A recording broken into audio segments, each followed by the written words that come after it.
about conditional statements and as well as loops. So after completion of this, we will see about packages. After this, we have cursors also. We will see by tomorrow cursor. We will complete these two things today and we'll check for tomorrow. So conditional statements. So we already see about some if and if else statements in the beginning of the procedures and functions. Okay, so see, decision making structure require that the programmer specify one or more conditions to be evaluated or tested by the programmer along with the statement or statements to be executed. So if the condition is determined to be true, okay, so and optionally other statements to be executed if the condition is determined to be false. అంటే ఇక్కడ ఒక condition అనేది ఒక programme రాసినాం, ప్రోగ్రాంలో hundreds of line రాసావు. ఈ hundreds of లైన్స్లో ఏదైనా కానీ ఒక కండిషన్ సాటిస్ఫై అయితే ఫ్యూ స్టేట్మెంట్స్ రన్ అవ్వాలి, లేదా ఒకటి లేదా అంతకన్నా ఎక్కువ స్టేట్మెంట్స్ అనేటివి రన్ అవ్వాలి. ఆ కండిషన్ సాటిస్ఫై కాకపోతే ఆ స్టేట్మెంట్స్ని ఇగ్నోర్ చేసుకొని రిమైనింగ్ ప్రోగ్రామ్ అంతా కంటిన్యూ అవ్వాలి. అది దాని మీనింగ్. సో మనం ఇది ఆల్రెడీ మాట్లాడుకున్నాం. ఏంటి, కడప టు హైదరాబాద్ టు కర్నూలు వెళ్తే చెక్ పోస్ట్ ఉంటే ఆల్టర్నేట్ వే చూసుకొని పోవాలి. చెక్ పోస్ట్ నువ్వు మిస్ చేయాలి అంటే ఆ చెక్ పోస్ట్కి దగ్గరగా ఉన్న ఈ చెక్ పోస్ట్ నుంచి ఆ దూరం మధ్యలో ఉన్నవన్నీ ఇగ్నోర్ అవుతాయి. అర్థమవుతుందా? సిమిలర్ గానీ ఇదే అనమాట. సో ఇక్కడ నీ ప్రోగ్రామ్ అనేది ఇక్కడ స్టార్ట్ అయితే ఇక్కడి వరకు ఎండింగ్ ఉంటే ఈ మధ్యలో ఈ ఆరో నుంచి ఈ డాట్ నుంచి ఇక్కడి వరకు ఎన్ని స్టేట్మెంట్స్ ఉన్నాయో ఆ స్టేట్మెంట్స్ అన్ని రన్ అవుతాయి. ఈ కేసుకి వచ్చే కొద్దీ ఈ కండిషన్ అనేది ట్రూ అయితే, ఇక్కడ నువ్వు రాసిన కండిషన్ అనేది ట్రూ అయితే 5 greater than 2 అన్నావు అనుకో, అది ట్రూ కదా. అప్పుడు ఈ మిడిల్లో ఉన్న కండిషన్స్ అన్ని ఈ మిడిల్లో ఉన్న ఎగ్జిక్యూటబుల్ స్టేట్మెంట్స్ అన్ని రన్ అవుతాయి. ఈ కండిషన్ ఫాల్స్ అయిందనుకో, ఇది check for the else statement. So ఈ కండిషన్ అనేది ఫాల్స్ అయితే ఇక్కడి నుంచి ఈ ఎల్స్కి వచ్చేస్తుంది. ఎల్స్కి వచ్చి ప్రోగ్రామ్ అనేది కంటిన్యూ అవుతుంది. ఈ మధ్యలో ఉన్న ప్రోగ్రామ్స్ అన్ని ఇగ్నోర్ చేస్తుంది. అర్థమవుతుందా?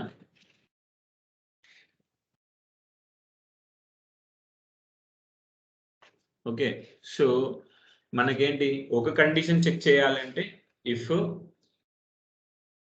ఎల్స్ ఒకటి, అవి కాకుండా వేరే ఏదైనా ఉండని అన్ని ఎల్స్ స్టేట్మెంట్ తీసుకుంటాం. మన కేసులో కూడా when DBT number equal to 10 then అని చెప్పి వాల్యూ ఇస్తావు. When DBT equal to 20 then value ఇస్తావు. ఓకే,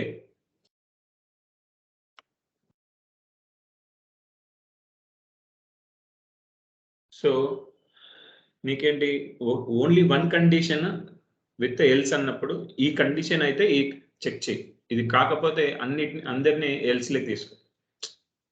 అర్థమవుతుందా? సో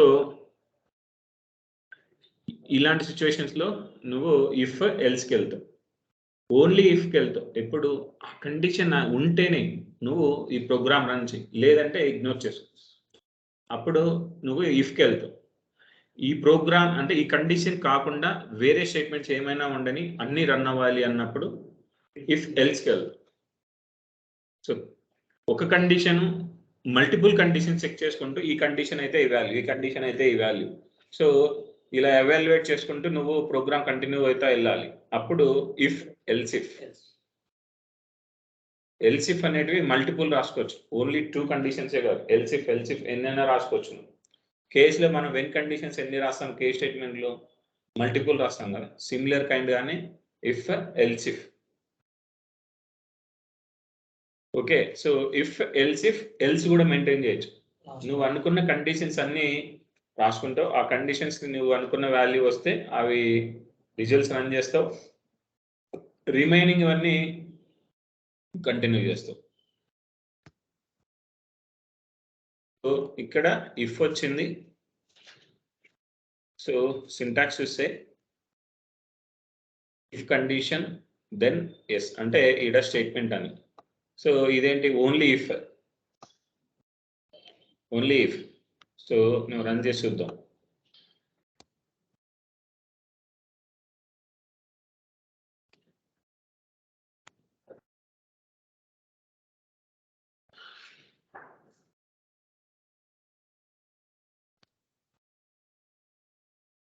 ఎలా చెక్ చేయాలి?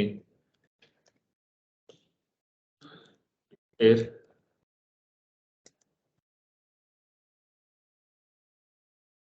a equals to ampersand a. Okay, begin. So begin ఇచ్చాను, ప్రోగ్రామ్ స్టార్ట్ చేసి ప్రోగ్రామ్ ఎండ్ చేసిన. క్లాస్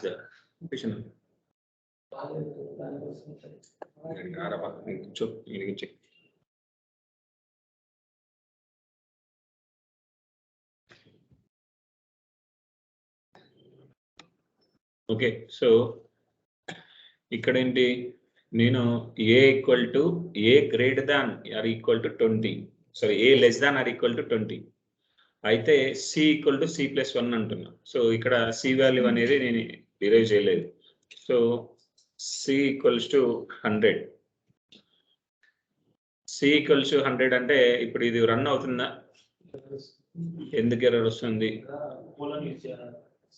ఈడ కోలన్ యూజ్ చేయాలి. సరే, కోలన్ యూజ్ చేసిన. ఇప్పుడు ఇది రన్ అవుతుందా? ఎందుకు? యాంపర్సెంట్ అనేది సింగిల్ లో పెట్టాలి.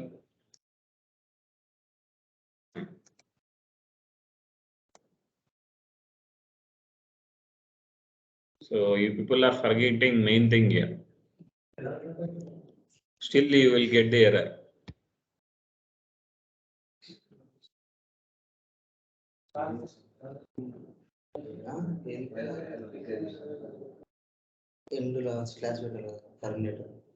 So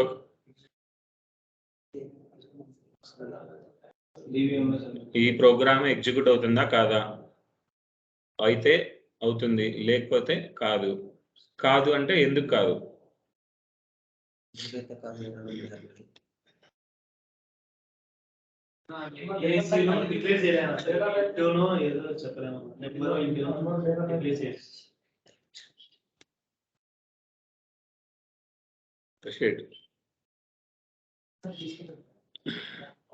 ఎట్లా తీసుకుంటుందిరా?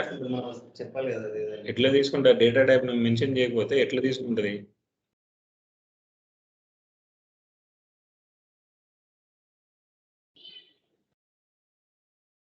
డేటా టైప్ వేరియబుల్ డిక్లరేషన్ చేసాడు, నువ్వు వేరియబుల్ ఏం మెన్షన్ చేయకుండానే ఎలా తీసుకుంటా చెప్పు? ఏమన్నా దానికి ఏమన్నా ఆర్టిఫిషియల్ ఇంటెలిజెన్స్ ప్రోగ్రామ్ రాసినామా మనం?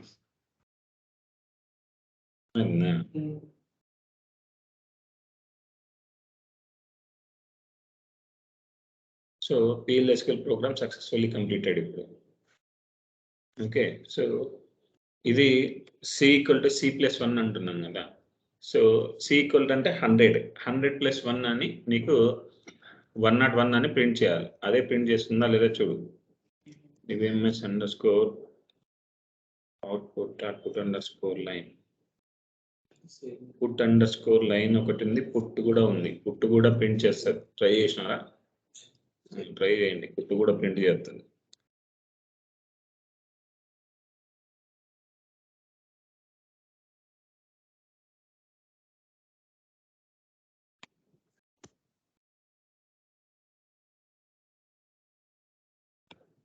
So successfully completed.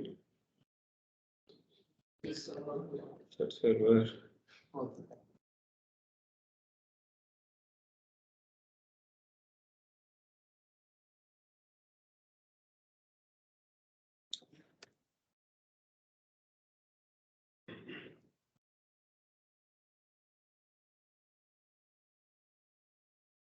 సో ఈ డైనమిక్ రావాలంటే ఎత్తు. సో నేనేంది హార్డ్ కోడ్ చేస్తున్నాను 2012. So C equal to 101. Okay, ఇప్పుడు నేను 120 ఇస్తుంది. సో 120 ఇచ్చినప్పుడు 100 వస్తుంది. అంటే ఈ క్యాలిక్యులేషన్ అనేది జరగకుండా ఇక్కడ స్కిప్ అయిపోతుంది. ఎందుకు? If condition is going to true, then it will execute this statement.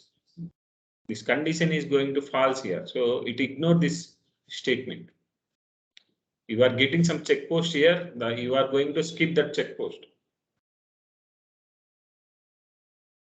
So who is waiting for to catch that bus in nearby check post? Those people are going to miss the bus, and you are going to ignore those passengers. అర్థమవుతుందా? So ఎవరైతే నీ bus కోసం wait చేస్తా ఉంటే check post దగ్గర, ఆ passengers అందరినీ నువ్వు ఇగ్నోర్ చేసి ముందుకు వెళ్ళిపోతున్నావు. ఎందుకు? నువ్వు రిటర్న్ అయితే రావు అక్కడికి. అర్థమవుతుందా? సో ఇది ఓన్లీ ఇఫ్. సో ఎల్స్కి వచ్చే కొద్దీ ఆ కండిషన్ కాకుండా ఏదైనా అవ్వచ్చు ఎల్స్. ఓకే, ఎల్స్కి వచ్చినప్పుడు C assignment equal to C plus 1000. So ఇప్పుడు 1100. ఎందుకు? ఎల్స్. సో ఎల్స్కి వచ్చేసి ఎల్స్ లేదనుకో, నీకు సి అనేది 100 వస్తుంది. అది ఇఫ్ ఎల్స్. సో మళ్ళీ తర్వాత ఏమన్నా మనకి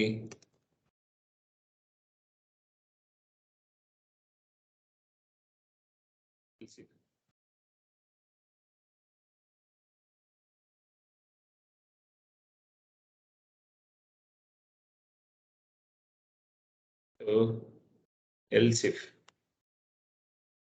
ఇఫ్ ఈ కండిషన్ ఏదైతే సాటిస్ఫై అయితే అది ఈ స్టేట్మెంట్ ఎగ్జిక్యూట్ అవుతుంది.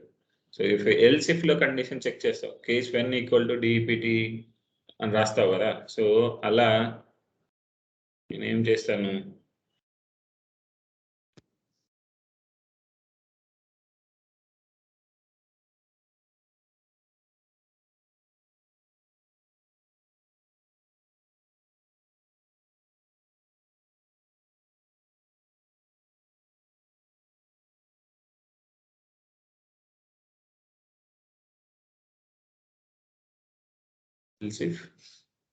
ఏంటి? If A equals to 20,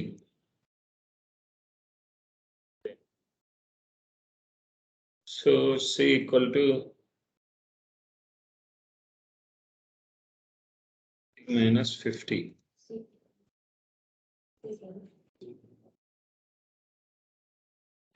hard చేసుకోవాలి.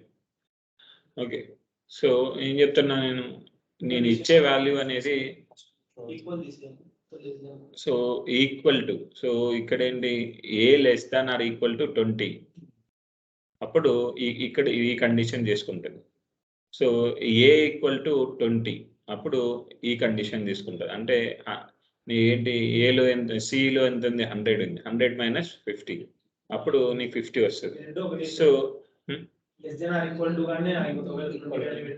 కరెక్టే, నేను ఇచ్చింది ఏంది ఇక్కడ 120.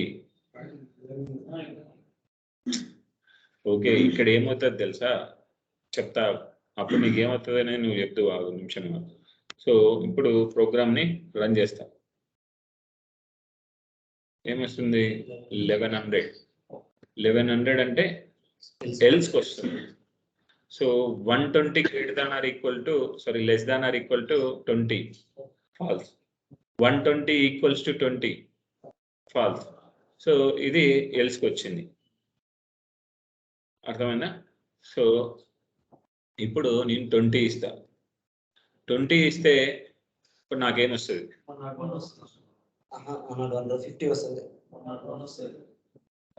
వస్తుంది.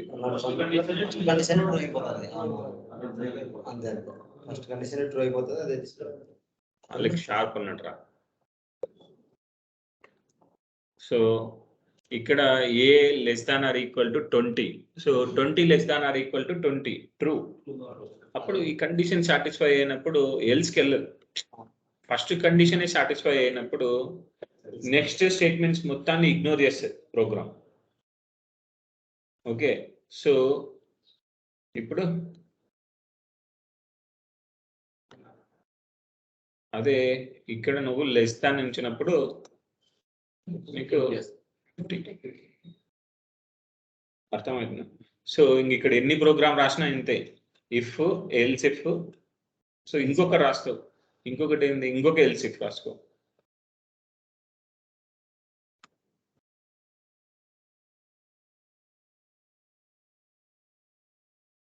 గ్రేటర్ దాన్ 20 లేకపోతే గ్రేటర్ దాన్ 200.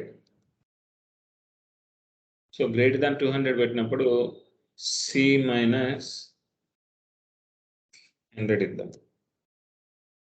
సో నువ్వేంటి 20 అనేది ఇక్కడ సాటిస్ఫై అయిపోయింది కదా. సో ఇప్పుడు నేను 300 ఇస్తా, ఇక్కడ అయితే 1000 ఇస్తా.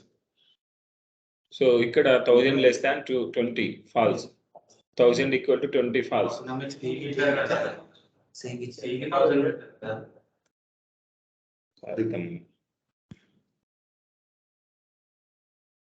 ఓకే, సో ఇప్పుడు -400 అర్థమవుతుందా?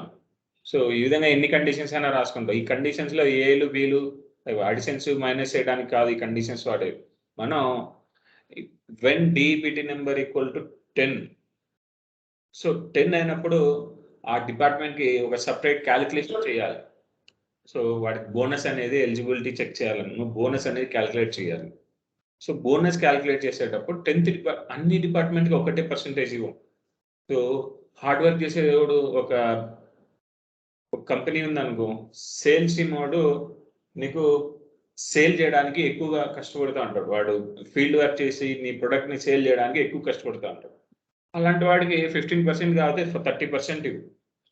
సేల్స్ డిపార్ట్మెంట్ సంబంధించిన డిపార్ట్మెంట్ ఐడి కనుక్కొని ఆ డిపార్ట్మెంట్కి మ్యాచ్ అయితే వాడికి ఆ డిపార్ట్మెంట్ ఎంప్లాయీస్ యొక్క శాలరీ క్యాలిక్యులేట్ చేసేటప్పుడు, నువ్వు బోనస్ క్యాలిక్యులేట్ చేసేటప్పుడు వాడికి 30% ఇవ్వు. ఓకే, సో అకౌంటింగ్ డిపార్ట్మెంట్ ఉంటాడు, వాడు కూర్చొని తింటా అంటాడు, వాడు ఏం వర్క్ చేయడు. అది సో వాడి పని ఏంటి, మనకు శాలరీ వచ్చిందా లేదా, మన శాలరీ క్రెడిట్ చేద్దాం అంటాం, వాడు ఫైనాన్షియల్ షీట్ని మెయింటైన్ చేస్తూ ఉంటాడు. సో వాడికి ఒక 10% వేసుకో.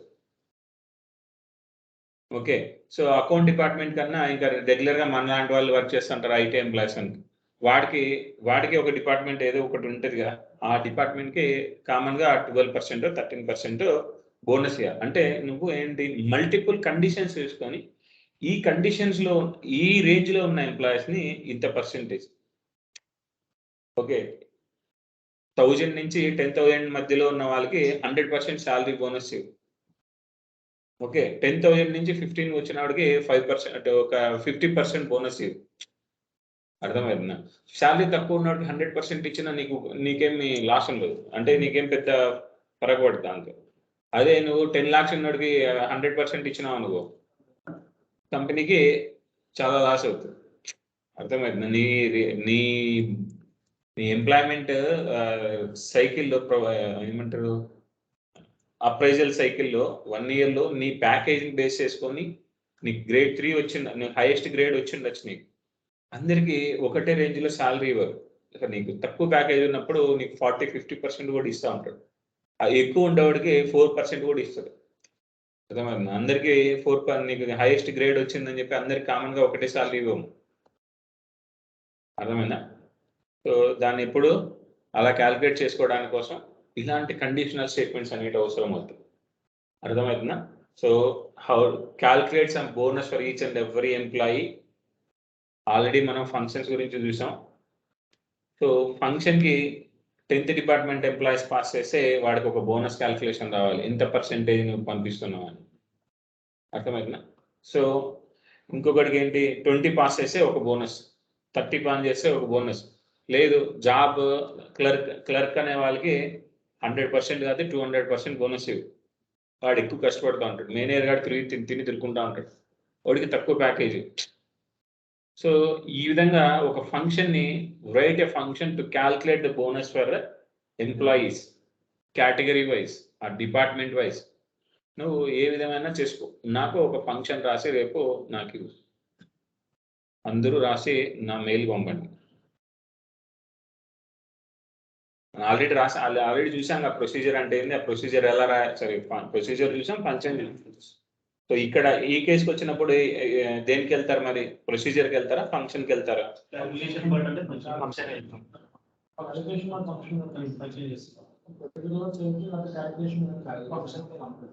వెళ్తాం.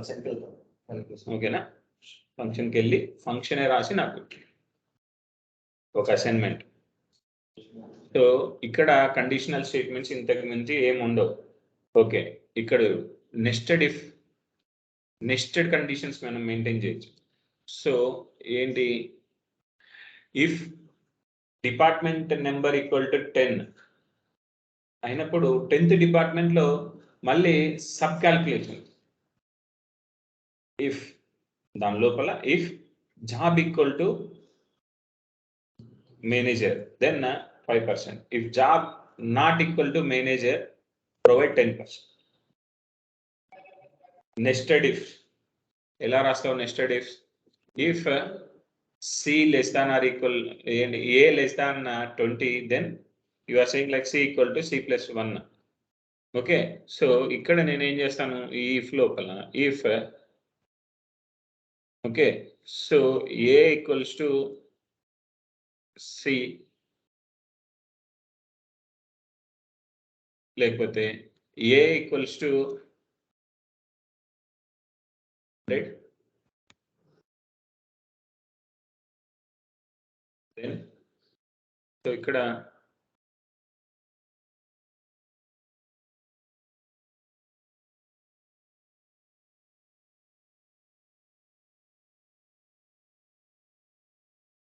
C equals to C minus 1. నేను చిన్న ఎగ్జాంపుల్ తీసుకొని చెప్తా ఉన్నా, మీరు పొరపాటున ఇంతే సింపుల్గా ప్రోగ్రామ్ ఉంటాయి అన్నమాట అనుకోవద్దు. C equal to C plus 1. So ఇక్కడ కీబోర్డ్ అనేది సంపేసినట్టున్నారు, దీన్ని అసలు పని చేయగలనండి. ఓకే, ఇక్కడ చెప్తా. సో ప్రోగ్రామ్ లో ఇప్పుడు మనకేంటి, A equals to 2000 less than or equal to 20. So ఇది ఫాల్స్. సో ఏమవుతుంది, సో దీన్ని ఫార్మాట్ కొట్టు. నీకు ఏ ఇఫ్ ఎక్కడ ఎండ్ అయింది అనేది నీకు తెలియదు కదా, నీట్గా లేదు కదా program. So control F7.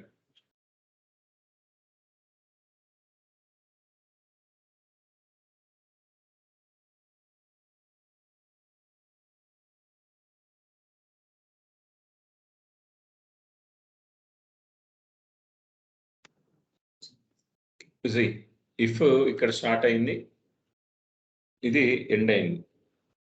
Okay, ఈ ఎఫ్ ఇక్కడ స్టార్ట్ అయింది, ఇఫ్ బ్లాక్ ఇది ఇక్కడ ఎండ్ అయింది. అర్థమవుతుందా? ప్రోగ్రామ్ ఎంత నీకు నీట్గా అర్థమయ్యేగా ఫార్మాట్ అయింది చూడు. సో ఇది ఇన్సైడ్ అనమాట, ఇది నెస్టెడ్ ఇఫ్ లోపల ఇంకొక ఇఫ్ రాస్తున్నాం, దీన్ని నెస్టెడ్ ఇఫ్ స్టేట్మెంట్స్ అంటారు. So A equals to 2000 less than or equal to 20. So ఇది ఫాల్స్. ఇది ఇక్కడికి వస్తుంది 2000 equal to 20 false. 2000 greater than or equal to 200 true. So true అయినప్పుడు C equal to C minus 500 అయినప్పుడు నీకు 1500 మైనస్ 400. సో C ఈక్వల్ 100 కదా. Okay, so ఇప్పుడు నేను ఏం చేస్తాను, C equal to A equals to 100 ఇస్తాను.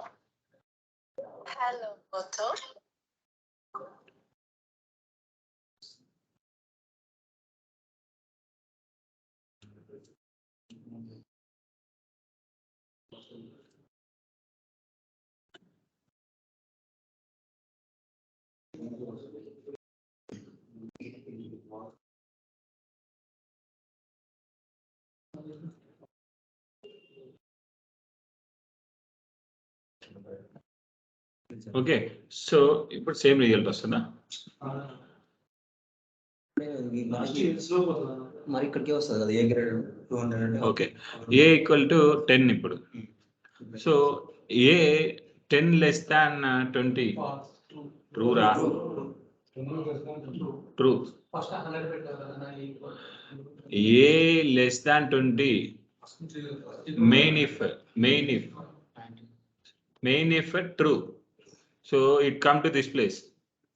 So a equals to 10 equal to 100 false, it will come to this. So c anta 100 undi, so 100 equals to 100 plus 1. So ఇప్పుడు నీకు 101 అర్థమైందా? Next డిఫ్స్ ఇలా రాయాల్సి వస్తుంది, అర్థమవుతుందా? సో ఇక్కడ మనం రాసిన ప్రోగ్రామ్ని మీరు ఈఎంపీ టేబుల్, డిఈపిటి టేబుల్ లేదా ఎంప్లాయీస్ టేబుల్, మన ఇన్వెంటరీ టేబుల్స్ ఉన్నాయి వాటిపైన ప్రోగ్రామ్స్ రాస్తే మీకు ప్లస్ అవుతుంది. ఇలాంటి చిన్న చిన్న ఎగ్జాంపుల్స్ రాసుకుంటే వేస్ట్. సో ఇక్కడ ఏంటి, మన ఫార్ములా ఏంటి తెలుసుకోవాలి. ఫార్ములాని ఎలా ఇంప్లిమెంట్ చేయాలి? ఏ ఈక్వల్ టు 100 అయినా A plus B whole square అంటే, so A equal to 2, B equal to 3 అంటే సేమ్. లేదా 500, 200 ఎంత ఇచ్చినా కూడా సేమ్ ఫార్ములా. నీకు ఫార్ములా ఏంటి అనేది తెలియాలి. ఆ ఫార్ములా ఇంప్లిమెంటేషన్ అనేది వాల్యూస్ ఏదైతే మనకేముంది, ఆ చిన్న వాల్యూ అయినా పెద్ద వాల్యూ అయినా మనకు ప్రాబ్లం లేదు. ఫార్ములా తెలుసుకుంటే ఫార్ములాని ఇంప్లిమెంట్ చేయడం పెద్ద కష్టం కాదు. ఇది ఫార్ములా నీకు. ఓకే, సో ఇది కండిషనల్ స్టేట్మెంట్స్. ఇవి కాకుండా మనకి ఇటరేటివ్ స్టేట్మెంట్స్ లేదా లూప్స్. ఇటరేటివ్ స్టేట్మెంట్స్ అంటే ఒక పనిని రిపీటెడ్గా నీకు చేయాల్సిన అవసరం వచ్చినప్పుడు మనం ఇటరేటివ్ స్టేట్మెంట్స్ని యూజ్ చేస్తాం.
Okay, so let's get started for loops. So there may be a situation when you need to execute a block of code several number of times. అంటే ఏదైనా ఒక కోడ్ని రిపీటెడ్గా రన్ చేయాల్సి వస్తుంది. ఇప్పుడు నీ దగ్గర ఏదైనా ఒక లోడ్ ఆఫ్ బుక్స్ ఉన్నాయి, నువ్వు బుక్స్ని అన్లోడ్ చేయాలనుకో, నువ్వేం చేస్తావు? ఒకడే ఉన్నాడు అనుకో, వాడు ఏం చేస్తాడు? బుక్ తీసుకుంటాడు, అక్కడ నీకు స్టోర్లో పెట్టుకొని మళ్ళీ వచ్చి మళ్ళీ ఇంకో బుక్ తీసుకొని వెళ్తాను. సో ఇక్కడ ఏం జరుగుతుంది? రిపీటెడ్గా చేసిన పనినే మళ్ళీ చేస్తా ఉన్నాడు. ఎందుకు? వాడు అవసరం. ఎందుకు అన్లోడ్ అవ్వాలి అంటే వాడు ఒక్కొక్కటి తీసుకెళ్ళాలి, అన్నీ ఒకేసారి తీసుకోవాలి. అర్థమవుతుందా? సో ఇక్కడ there may be a situation when you need to execute a block of code several number of times. Block of code, so అది సింగిల్ స్టేట్మెంట్ కావచ్చు, మల్టిపుల్ స్టేట్మెంట్ కావచ్చు. ఓకే, ఒక్కొక్కసారి ఒక బుక్ తీసుకోవచ్చు, వాడు మల్టిపుల్ బుక్స్ తీసుకొని unload చేయొచ్చు. అర్థమవుతుంది? So in general statements are executed sequentially. So నార్మల్గా మనం రాసిన ప్రోగ్రామ్ అనేది 1 by 1 కోడ్ ఎగ్జిక్యూట్ అవుతూ వెళ్తూ ఉంటుంది. Okay, so the first statement in a function is executed first, followed by the second. అంటే ఒక ఫస్ట్ స్టేట్మెంట్ ఎగ్జిక్యూట్ అయినాకనే సెకండ్ స్టేట్మెంట్కి వెళ్తుంది. ఫస్ట్ స్టేట్మెంట్ స్టిల్ రన్నింగ్లో ఉంటే it is wait for the until that line need to be completed, execution need to be completed for that first line, then only it pick the second line. So నువ్వు multiple lines program రాసావు, ఈ ఒక line తర్వాత ఒకటి execute అవుతుంది. So execute అయిన line అనేది finish అయిన తర్వాతే సెకండ్ లైన్ అనేది ఎగ్జిక్యూట్ అవుతుంది. So programming language provide various control structures that allow for more complicated execution. అంటే నీ ప్రోగ్రామింగ్ లాంగ్వేజ్లో కాంప్లికేటెడ్ లాజిక్స్ రాయాల్సి వస్తుంది. ఆ లాజిక్స్ రాసేటప్పుడు కండిషనల్ స్టేట్మెంట్స్, లూప్స్ అనేటివి నీకు చాలా అవసరం అవుతాయి. A loop statement allows you to execute a statement or group of statements multiple times. Following is a general form of a loop statement in most of the programming. So ఎక్కడైనా కానీ programming లాంగ్వేజ్లో loops రాయాలి అని అంటే నీకు types of loops ఏంటి, so అవి చూద్దాం. బేసిక్ లూప్ అంటే ఏంటి అంటే ఒక ప్రోగ్రామ్ని లూప్లో తిప్పాలి అని చెప్తున్నాం. అది ఎన్నిసార్లు తిప్పాలి ఏంటనే నువ్వు చెప్పట్లేదు. అలాంటి సిచ్యువేషన్ వచ్చినప్పుడు బేసిక్ లూప్కి వెళ్తావు. ఓకే, సో వైల్ లూప్కి వెళ్తావు. ఈ వైల్ లూప్కి వెళ్ళేటప్పుడు ఆ వైల్ అంటే ఏంటి, ఒక లూప్ తిప్పడానికి వెళ్ళినప్పుడు ఒక కండిషన్ అనేది రాసుకుంటావు. ఆ కండిషన్ సాటిస్ఫై అయితేనే నీ program need to be looped. ఆ కండిషన్ సాటిస్ఫై అవ్వకపోతే నీ లూప్లో నుంచి బయట వచ్చేయాలి. ఇఫ్ కండిషన్ రాసి ఇఫ్ కండిషన్లో లూప్ తిప్పొచ్చు. అంత అవసరం లేకుండా వైల్ లూప్ యూజ్ చేసుకొని వైల్ కండిషన్ లూప్ పెట్టచ్చు. వైల్లో ఆ కండిషన్ అనేది ట్రూ అయితే నీకు program need to be repeated. ఆ కండిషన్ ఫాల్స్ అయితే అసలు లూప్లోకే రాదు, ఎగ్జిట్ అయిపోతుంది. ఇది వైల్ లూప్. ప్రతిదీ నేను డీటెయిల్గా చూద్దాం. కింద నేను నీట్గా రాసుకొని వచ్చాను, ఇది మీకు ప్రాబ్లం లేదు. ఫర్ లూప్, ఈ ఫర్ లూప్కి ఎప్పుడు వెళ్తావు అంటే for loop always you to execute code repeatedly for fixed number of times. ఇక్కడ నీకు 1 to 10 ప్రింట్ చేయాలనుకో, i equal to 1 ఉంది అనుకో. So i equal to i plus 1 అన్నామంటే 1 plus 1 వేసుకుంటాం. సో నెక్స్ట్ స్టేట్మెంట్కి వచ్చినప్పుడు ఐలో 2 ఉంటుంది, 2 plus 1 3. అంటే ఇట్లా నువ్వు ఎన్నిసార్లు రిపీట్ చేయాలి, 10 వరకు రావాలి అంటే 10 టైమ్స్ చేయాలి. ఓకే, అదే లూప్లో రాసామనుకో, లూప్లో రాసినప్పుడు ఇక్కడ 10 టైమ్సే లూప్ తిరగాలి అని నువ్వు రాయడానికి అవ్వదు. సో అప్పుడు నువ్వు ఎగ్జిట్ స్టేట్మెంట్ మెయింటైన్ చేసి దానిలో నుంచి బయట రావాలి. సో మనకి వీటిని కంట్రోల్ చేయడానికి కంట్రోల్ స్టేట్మెంట్స్ ఉన్నాయి, లూప్ కంట్రోల్ స్టేట్మెంట్స్ ఉన్నాయి. ఎగ్జిట్, కంటిన్యూ, ఇవి ఉన్నాయి. అర్థమవుతుందా? సో ఆ కండిషన్ రాసి నువ్వు లూప్ నార్మల్ లూప్లో నుంచి ఎగ్జిట్ కావాలి. లేదు అంటే ఆ program need to be continue infinity loops, తిరుగుతూ ఉంటుంది కంటిన్యూగా. ఎప్పుడు ఎగ్జిట్ అవ్వాలి అని నువ్వు చెప్పట్లేదు. అది చెప్పాలి అంటే ఆ సిస్టమ్ అర్థం చేసుకొని బయట రావాలి అంటే ఎగ్జిట్ స్టేట్మెంట్ మెయింటైన్ చేయాలి. అది while loop. Normal loop, while లూప్లో ఎప్పుడు ఎగ్జిట్ అవుతుంది, కండిషన్ ఫాల్స్ అయితే డిఫాల్ట్గా కండిషన్లో నుంచి లూప్లో నుంచి ఎగ్జిట్ అయిపోతుంది. సో ఫర్ లూప్లో ఎప్పుడు అవుతుంది, సో నువ్వు చెప్తావు fixed number of times. So start with 1 first loop, end with 10th loop అన్నావు అంటే ఫస్ట్ నుంచి 10th వరకు లూప్ తిరిగి 10th దాంట్లో నుంచి బయట వచ్చేస్తుంది. అది ఫర్ లూప్. నెస్టెడ్ లూప్, ఒక లూప్ తిరుగుతున్నప్పుడు ఆ లూప్ లోపల ఇంకొక లూప్, ఇఫ్ కండిషన్ లోపల ఇంకొక ఇఫ్ ఎలా రాసావో అలా 1 లూప్ లోపల ఇంకొక లూప్ని మనం రాయచ్చు. అది నెస్టెడ్ లూప్. ఓకేనా? సో దీని యొక్క డెఫినేషన్స్ ప్రతిదీ మనకు ఉన్నాయి. So see basic loop. In this loop structure, sequence of statement is enclosed between the loop and end loop. So ఇక్కడ బేసిక్ సింటాక్స్ ఏముంటుందంటే లూప్, ఎండ్ లూప్. మిడిల్లో నువ్వు ఎగ్జిక్యూటబుల్ స్టేట్మెంట్స్ ఏమైనా రాసుకోవచ్చు, నాకు సంబంధం లేదు, నువ్వు ఏమైనా రాసుకో. Any DML, any DDL, anything. Okay, so at each iteration the sequence of statement is executed and the control resumes at the top of the loop. So ఒక ఇటరేషన్ అయిన తర్వాత మళ్ళీ ఆ కంట్రోల్ అనేది it resumes to the starting position of the particular loop. అర్థమవుతుందా? So నువ్వు ఒక code రాస్తే ఆ కోడ్ అనేది 10 లైన్ కోడ్ రాసినప్పుడు లూప్లో 1 నుంచి 10th లైన్ వరకు ప్రోగ్రామ్ ఎగ్జిక్యూట్ అయిన తర్వాత సో ఇది మళ్ళీ ఆ కంట్రోల్ స్టేట్మెంట్ ఉంటుంది కదా, నీకు బ్లింక్ అవుతా ఉంటుంది లైన్ ఏ లైన్లో ఉన్నప్పుడు. నువ్వు ఇక్కడ line number 8. So line number 8. So control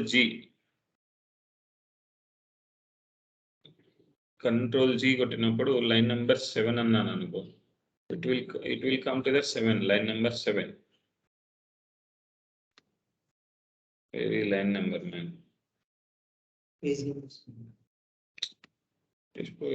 is showing the page number, but it is not showing the line number.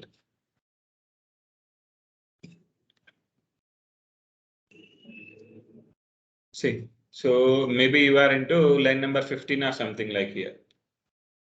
So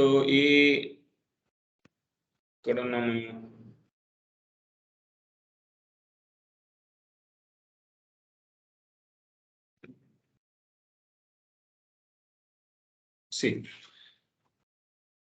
ఈ లైన్ నెంబర్ 1 to 10 స్టేట్మెంట్స్ ఉన్నప్పుడు 10th స్టేట్మెంట్ వస్తేనే అది మళ్ళీ ఫస్ట్ స్టేట్మెంట్కి వెళ్తుంది. ఆ లూప్ ఇటరేషన్ తిరుగుతూ ఉంటుంది. అంటే it resumes the top of the loop again. అది while loop, sorry normal basic loop. So while loop repeat the statements or group of statements while a given condition is true.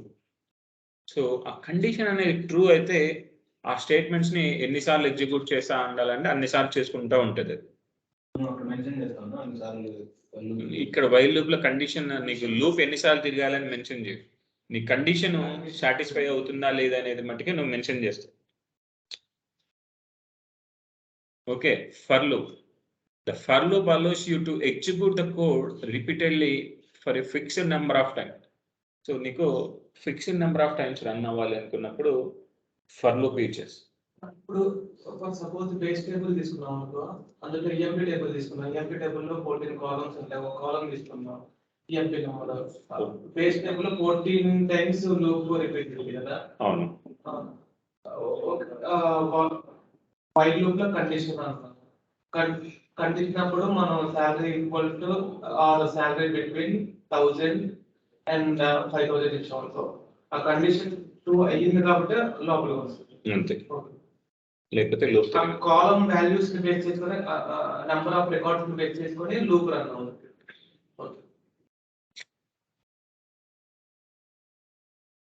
So ఈ loops కి labelling కూడా ఇవ్వచ్చు మనం.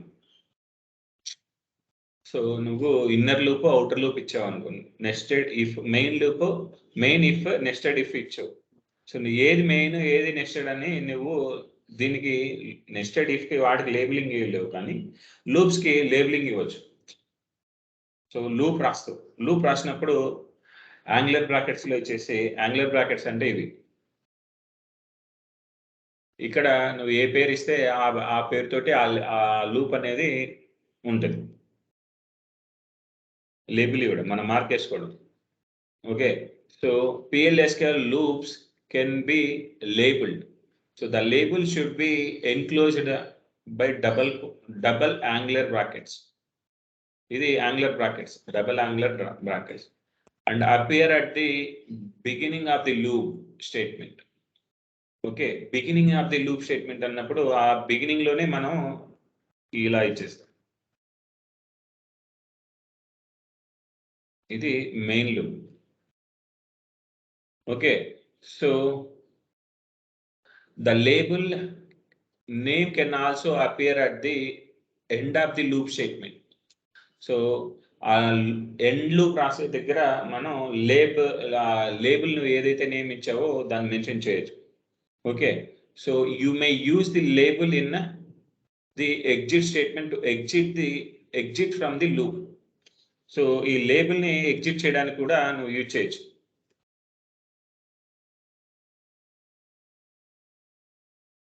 ఇక్కడ label ఇచ్చాను main loop అని. So main loop అనేది start అవుతుంది. సో ఇది ఫర్ లూప్. సో ఈ ఫర్ లూప్ లో 1 2 3 అంటే ఈ లూప్ని 1 నుంచి 3 సార్లు రిపీట్ చేయమని చెప్తాను. 1 2 3 1 2 1.3 ఉంది అంటే ఈ మధ్యలో 1 10 ఉంది అనుకో 1 నుంచి 9 10 టైమ్స్ రిపీట్ చేయమని. 1 నుంచి 10కి మధ్యలో ఎన్ని నెంబర్స్ ఉన్నాయో అన్ని సార్లు నీ లూప్ అనేది తిరుగుతుంది. ఓకే, సో తర్వాత ఏమంటున్నా సబ్ లూప్ అనేది స్టార్ట్ చేసిన. సబ్ లూప్ లో ఫర్ జే ఇన్ 1.3 అంటే ఇక్కడ కూడా నా లూప్ ని 3 టైమ్స్ రిపీట్ చేస్తున్నా. ఓకే, సో ఏం చెప్తున్నా ఇక్కడ నేను మెయిన్ లూప్ లో ఐ అనేది ఇక్కడ వేరియబుల్ అనేది డిక్లేర్ చేయలేదు నువ్వు. సో ఇక్కడ ఐ అనేది నెంబర్ ఆఫ్ 1 ఇచ్చావు. ఓకే, సో ఈ ఐ అనేది ఉన్నా లేకున్నా నాకు పెద్ద ఫరక్ పడదు ఇక్కడ. మినిట్,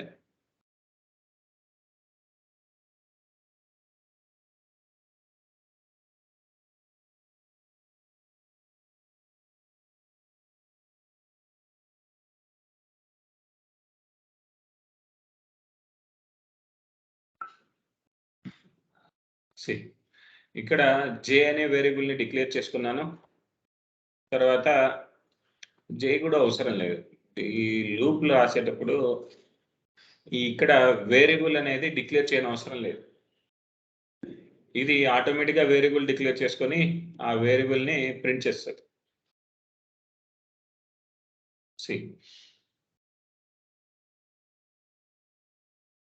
ఇప్పుడు ఫస్ట్ మెయిన్ లూప్ స్టార్ట్ చేసి తర్వాత సబ్ లూప్ చేద్దాం.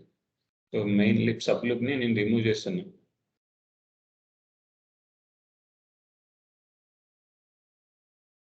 సో నేను సబ్ లూప్ క్లోజ్ చేసి మెయిన్ లూప్ క్లోజ్ చేయాలి. మిస్టేక్ తో ఇది పైన ఉండాలి, ఇది కింద ఉండాలి.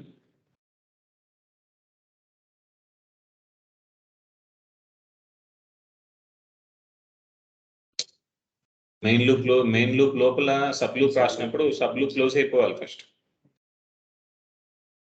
ఓకే, సో ఇక్కడ ఈ ప్రోగ్రామ్ ని ఎగ్జిక్యూట్ చేస్తా.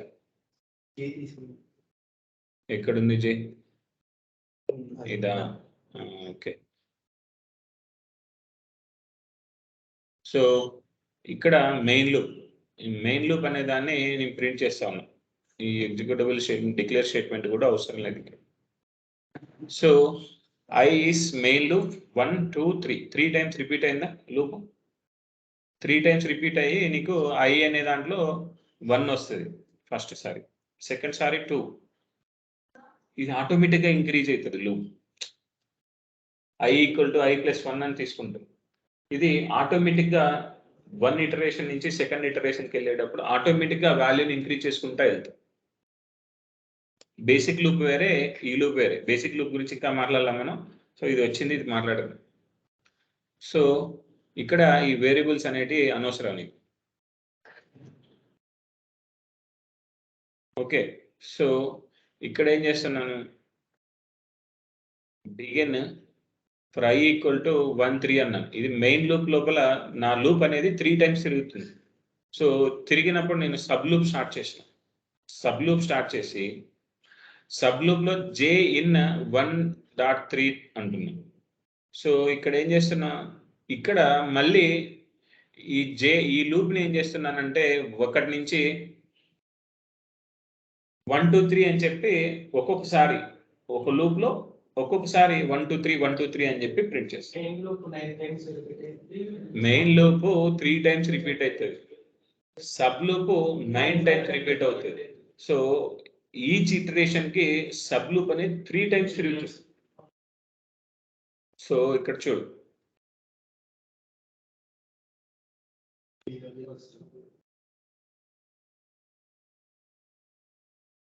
సో మెయిన్ లూప్ 1 3 టైమ్స్ వచ్చింది. ఎందుకు? ఇక్కడ సబ్ లూప్ 3 టైమ్స్ తిరిగింది. ఈ 1 కి సబ్ లూప్ అనేది 3 టైమ్స్ తిరిగింది.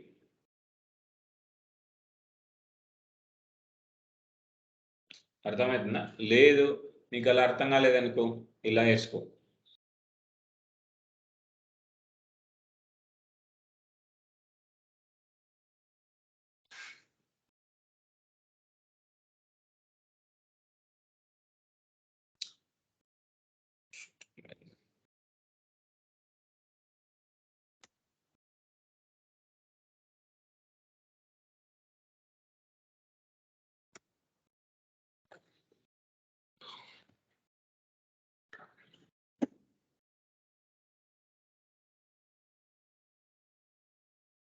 So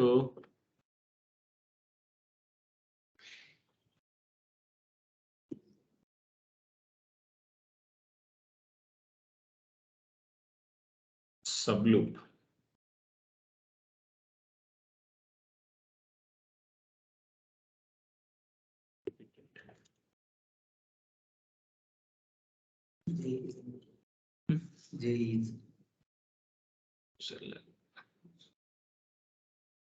J sub loop is repeated times. So ఇక్కడ నేనేం చేస్తున్నాను, first I equal to 1 to 3 అంటే నేను ఈ మెయిన్ లూప్ని 3 times రిపీట్ చేస్తున్నాను.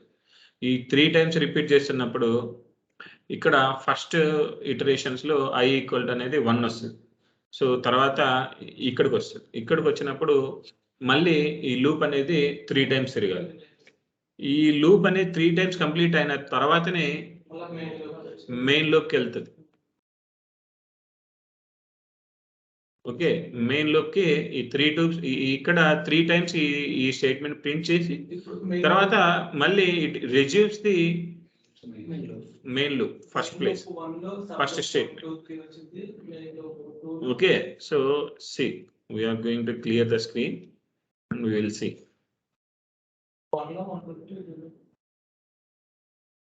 సో మెయిన్ లూప్ ఫర్ 1 కి సో J అనేది సబ్ లూప్ అనేది 3 times.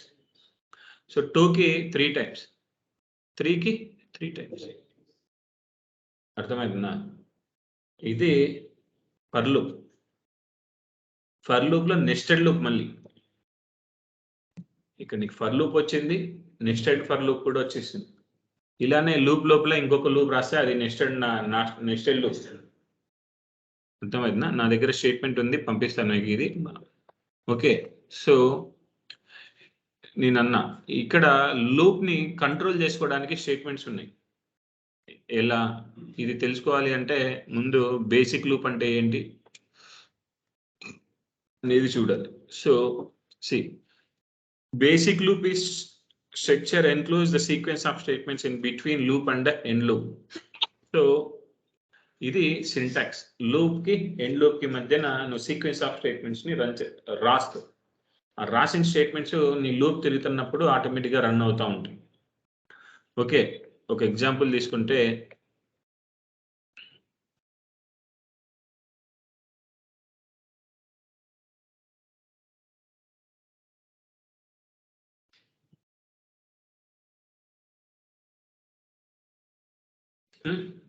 ఇక్కడ అనానమస్ బ్లాక్ రాశాను. x equal to number equal to 10 అని చెప్తున్నా. సో నేను లూప్ తిరగమని చెప్పాను దీనికి. So x equal to x plus 10. So x plus 10, ఈ x ప్లస్ 10 అంటే ఒక ఇటరేషన్కి వచ్చినప్పుడు 10 ఉందనుకో, 10 ప్లస్ 10 20. సో అలా నీకు ఇటరేషన్ తిరుగుతూ ఉంది. సో దీన్ని ఎగ్జిట్ చేయమని చెప్పట్లేదు. సో ఎగ్జిట్ చేయమని సిస్టమ్కి చెప్పట్లేదు.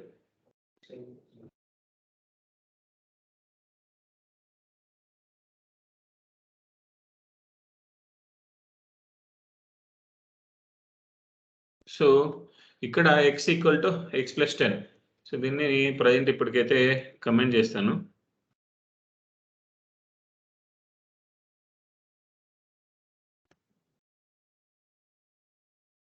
సో ఇప్పుడు ఏం చెప్తున్నా, డివిఎంఎస్ అండర్స్కోర్ అవుట్పుట్ లో ఈ లూప్ లో నుంచి బయటకు వస్తే ఈ స్టేట్మెంట్ ప్రింట్ చేయమని చెప్తున్నా. ఓకే, ఈ లూప్ లో ఉన్నప్పుడు ప్రింట్ చేసామనుకో, నువ్వు 1000 times కాల్ చేస్తే 1000 times వాల్యూ ప్రింట్ చేస్తా. నాకు అవసరం లేదు, ఒకసారి ప్రింట్ చేయాలి. నేను ఇది రన్ చేస్తా. అది తిరుగుతూ ఉంటుంది ఇంకా. ఎందుకు అంటే లూప్ ఎలా ఎప్పుడు నువ్వు ఎగ్జిట్ చేయమని చెప్పి నువ్వు దానికి చెప్పట్లేదు. సో అందుకు నేను క్యాన్సిల్ చేస్తా ఉన్నా. నీకు అది లూప్ తిరుగుతుందా లేదా అనేది కూడా తెలుసుకోవాలి కదా. తెలుసుకోవాలనుకున్నప్పుడు ఇక్కడ ఒక ఎగ్జిక్యూటబుల్ స్టేట్మెంట్ మెన్షన్ చేయి. So inside loop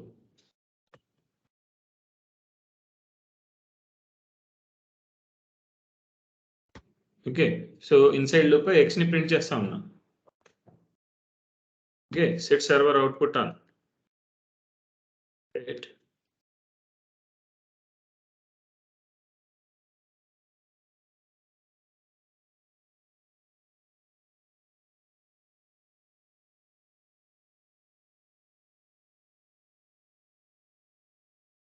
okay, so ఇప్పుడు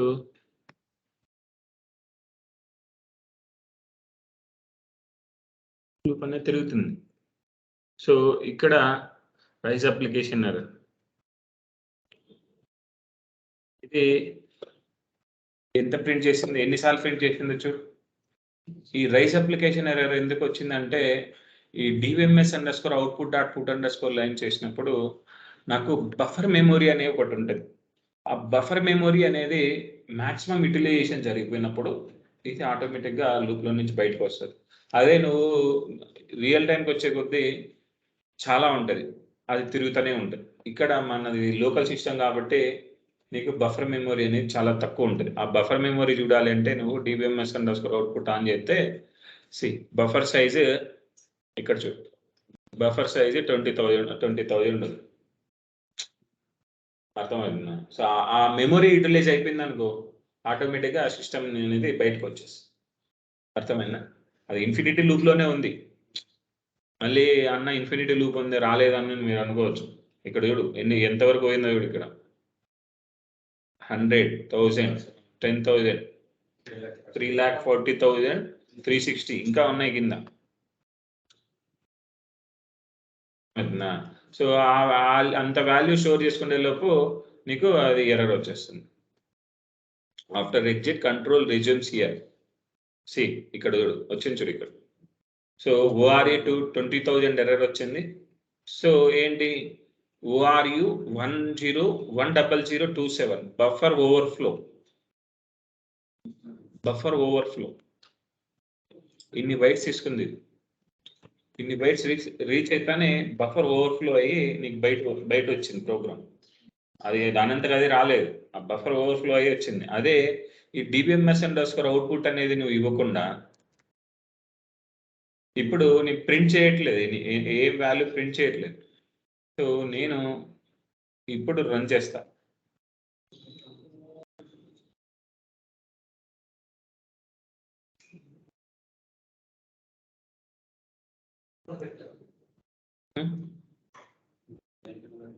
ఎన్ఐఎఫ్ అని పెట్టిన వాల్యూ అయితే ప్రింట్ చేస్తా ఉంది కదా, బఫర్ ఓవర్ఫ్లోనే అవుతుంది.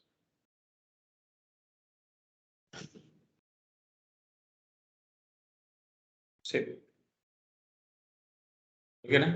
సో ఈ వాల్యూని ప్రింట్ చేసుకుంటా ఉన్నప్పుడు నీకు ఇంటర్నల్గా వాల్యూ అనేది ప్రింట్ చేసుకోవడానికి వెళ్తుంది, బఫర్ ఓవర్ఫ్లో అయిపోయి నీ బయటకు వచ్చేస్తుంది. ఇది బేసిక్ లూప్. ఈ బఫర్ ఓవర్ఫ్లోని ఎలా ఇష్యూ రిజాల్వ్ చేయాలి. సో నీకు ఎన్నిసార్లు నీకు లూప్ అవసరమో అన్నిసార్లు నువ్వు రిపీట్ చేసుకొని ఎగ్జిట్ అయిపోతే నీకు ఎంత అవసరమో అంత యూజ్ చేసుకొని నువ్వు అందులో నుంచి బయట వచ్చేస్తే నీకు మంచిది, సిస్టమ్కి మంచిది. సో అలా ఎగ్జిట్ రావాలి అంటే నేను ఒక కండిషన్ రాస్తాను inside. If X less than or equal to 50, sorry greater than 50. So నేను రిపీట్ చేస్తా ఇంక్రీజ్ చేస్తా ఉన్న వాల్యూ 10 + 10 అని చెప్పి అది ఎప్పుడైతే 50 మించి వెళ్తుందో అప్పుడు నాకు లూప్లో నుంచి బయట వచ్చేయాలి. సో ఎగ్జిట్ దీన్ని కూడా లూప్ లోపల కండిషనల్ స్టేట్మెంట్ రాస్తాను నేను. ఇక్కడ కండిషనల్ స్టేట్మెంట్ లోపల లూప్ తిప్పచ్చు. నువ్వు లూప్ లోపల కండిషన్ ఎలాగైనా రాసుకోవచ్చు, ఇలానే రాయాలి అని రూల్ ఏం లేదు ఇక్కడ. సో ఏమవుతుంది, సో 10 ఫస్ట్ తర్వాత 20, తర్వాత 30, 40, 50. సో 16 ప్రింట్ చేయట్లేదు. ఎందుకు చేయట్లేదు అంటే ఇక్కడ 60 వచ్చింది నీ లూప్లోకి. 60 వస్తానే 60 greater than 50. So condition true, exit అయ్యేసి నీ బయట వచ్చేసి, అప్పుడు ఎగ్జిట్ అయ్యి బయట వచ్చినప్పుడు x = 15 ఉంటుంది. లూప్లో నుంచి వచ్చినప్పుడు ఎగ్జిట్ అయినప్పుడు 15 ఉంటుంది. 60 ఉంటుంది. సారీ 60 ఉంటుంది. 60 ఇక్కడ వరకే కదా నేను ప్రింట్ చేస్తున్నాను. పైన ప్రింట్ స్టేట్మెంట్ లో 60 వస్తుంది. 60 వచ్చి కింద నేను ప్రింట్ చేయట్లేదు కదా, చేయట్లేదు. చేస్తే అది వస్తుంది. అది చేయట్లేదు. 50 వస్తుంది. 60 వస్తుంది. వచ్చిన ఆఫ్టర్ ఎగ్జిట్ చూడు, ఆఫ్టర్ ఎగ్జిట్ కూడా నీకు 60 రాదురా. 16 కదన్నా ఇక్కడ, ఎందుకంటే ఇక్కడ 60 వచ్చింది, ఇక్కడ కండిషన్ ట్రూ అయిపోయింది, బయటకు వచ్చేసింది మనకు. x = ఎగ్జిట్ బయట వచ్చేసి కరెక్ట్. ఓకే, అర్థమైందా? ఈ విధంగా ఎగ్జిట్ స్టేట్మెంట్ చేసి నువ్వు బయట రావాలి ప్రోగ్రాంలో నుంచి. తర్వాత అది బేసిక్ లూప్లో ఇంకొక విధంగా కూడా బయట రావచ్చు. నువ్వు ఇఫ్ కండిషన్ రాసావు ఇలా, if exit when x <= 50. So ఆ హోల్ కండిషన్ బదులుగా ఇక్కడ ఈ ఇఫ్ కండిషన్ బదులుగా నేను సింపుల్గా exit when x <50. Same output మళ్ళీ ఇప్పుడు గ్రేటర్ దాన్ 50 అయినప్పుడు ఎగ్జిట్ అయినని చెప్తాను. What happen?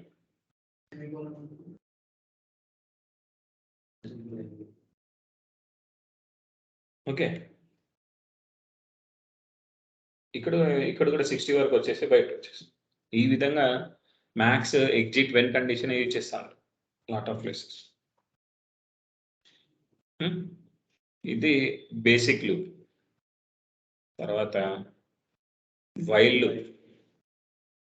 So a while loop statement in a PL/SQL program language repeatedly execute a target of statement as long as the given condition is true. అంటే నువ్వు రాసిన statements రిపీటెడ్గా run అవుతూ ఉంటాయి.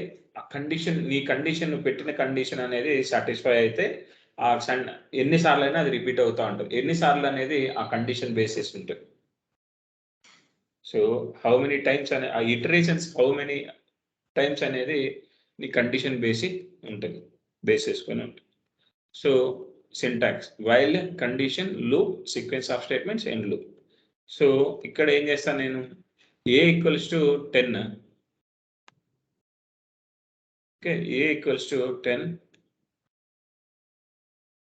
a అనేది 10 తీసుకొని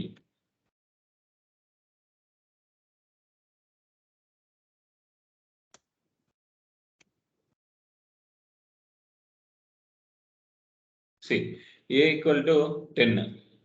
తర్వాత వైల్ కండిషన్ ఇస్తున్నా. సో 10 < 20 ట్రూ అయినప్పుడు లూప్ తీయమని చెప్తున్నా నేను. Okay, value of a = 10. ఇక్కడ 10 వస్తుంది. So a = a + 1. 10 a = అన్నప్పుడు ఇది వేరియబుల్. సో ఈ వేరియబుల్కి a అనేది ఆల్రెడీ నీకు వాల్యూ ఉంది. సో 10 + 1 11. సో లూప్ తిరిగి అంటే ఇప్పుడు ఏలకి 11 ఉంది. సో మళ్ళీ కంట్రోల్ ఎక్కడికి వెళ్తుంది? It resumes to while condition. So 11 < 20 true, it come to this. So ఇది ఇటు రిపీట్ అవుతూ కండిషన్ 11 11 1 by 1 రికార్డ్ని ఫెచ్ చేసుకుంటూ టిల్ 19 సాటిస్ఫైడ్. 20 వచ్చినప్పుడు నీకు ఎగ్జిట్ వచ్చేసి కండిషన్ ఫాల్స్ అయ్యి ఇక్కడికి వెళ్ళదు, ఇక్కడే ఉంటుంది. ఈ లూప్ అనేది it resumes to the starting of the while statement. ఇక్కడ మెయిన్ బ్లాక్ వెళ్తే ఇక్కడ మళ్ళీ ఇక్కడ రావచ్చు అనుకుంటా ఉండొచ్చు మీరు. ఓకే, ఎగ్జిక్యూట్ చేసి చూస్తే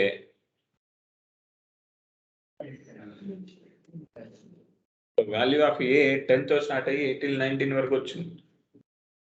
1920 వస్తేనే అది ఎగ్జిట్ అయిపోయింది, ఎందుకంటే ఈ కండిషన్ అనేది ఫాల్స్ అయిపోయింది. అర్థమైందా?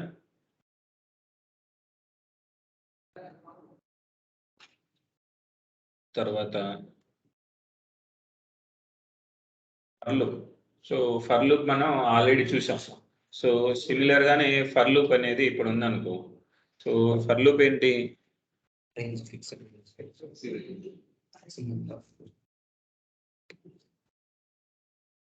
సేమ్ ప్రోగ్రామ్ ని మనం ఫర్ లూప్ కి చేంజ్ చేస్తాం సింపుల్ గా.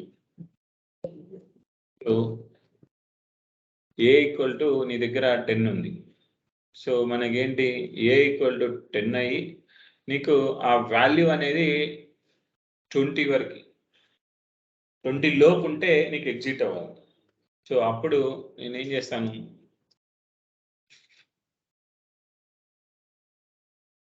ఫర్ ఐ ఇన్ 10 డాట్ 19 పెట్టాలి. సరే 20 పెడితే ఏమవుతుందో చూడు. ఓకే 10 డాట్ 20 కూడా తీసుకుంటాం, 19 వరకే రావాలి. ఓకే 10 డాట్ 20 అంటే 10తో స్టార్ట్ అయ్యి లూపు 20 వరకు వస్తుంది ఇక్కడ. సో ఈ వాల్యూ ఆఫ్ ఏ అన్నప్పుడు ఏముందో చూడు. సో ఈ ఏ ఈక్వల్ టు ఏ ప్లస్ 1 అంటున్నావు కదా. సో ఈ ఏ ఈక్వల్ టు ఏ ప్లస్ 1 ఏమేమి వస్తుందో చూడు. ఇక్కడ 20 వరకు వస్తుంది. 20 మనకి రావద్దు కాబట్టి మనం 19 అనేది చెప్పాలి దాన్ని.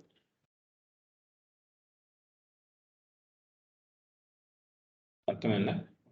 ఇది for loop. So if you want to print like multiples of 19, so we will mention like 1 to 10. Okay, 1 to 10, and you can say what it is, 19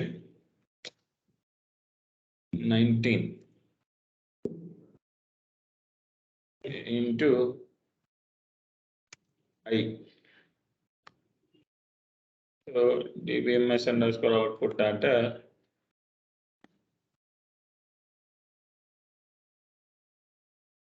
ఇక్కడ ఏముంది ఇప్పుడు 19 multiples MUL multiple value.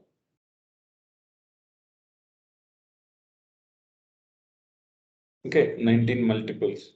So ఇక్కడ print చేసి చూడు.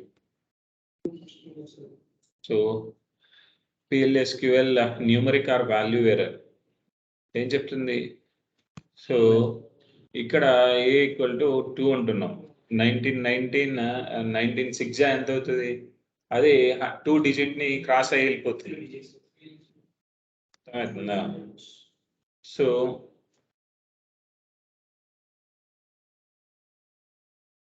19 multiples లో 19, so తర్వాత 19 2 జా 38. So ఇక్కడ నీకు ఆ 2 జా అనేది కూడా రావాలి అనుకున్నప్పుడు ఇక్కడ 19 ఇక్కడ నీకు స్టార్ రావచ్చు.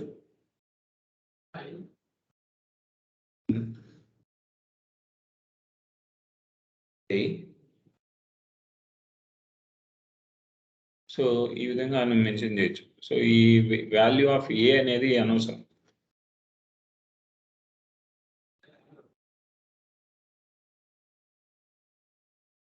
So 19 into 1 19 into 2 38, 19 into 3 57. So you can able to put anything like using concatenate and you can manipulate the things.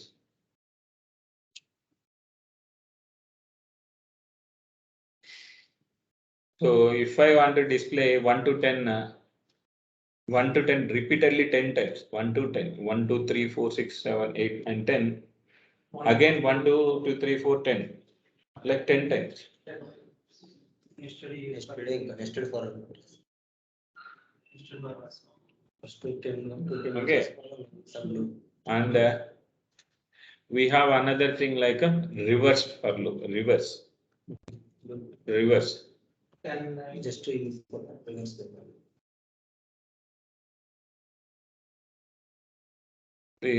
Reverse for loop అనేది ఏం చేస్తుంది అంటే ఇన్ తర్వాత రివర్స్ అనే ఒక కీవర్డ్ ఇస్తే నీకు వాల్యూస్ అన్నిటిని రివర్స్ చేసి చూపిస్తుంది.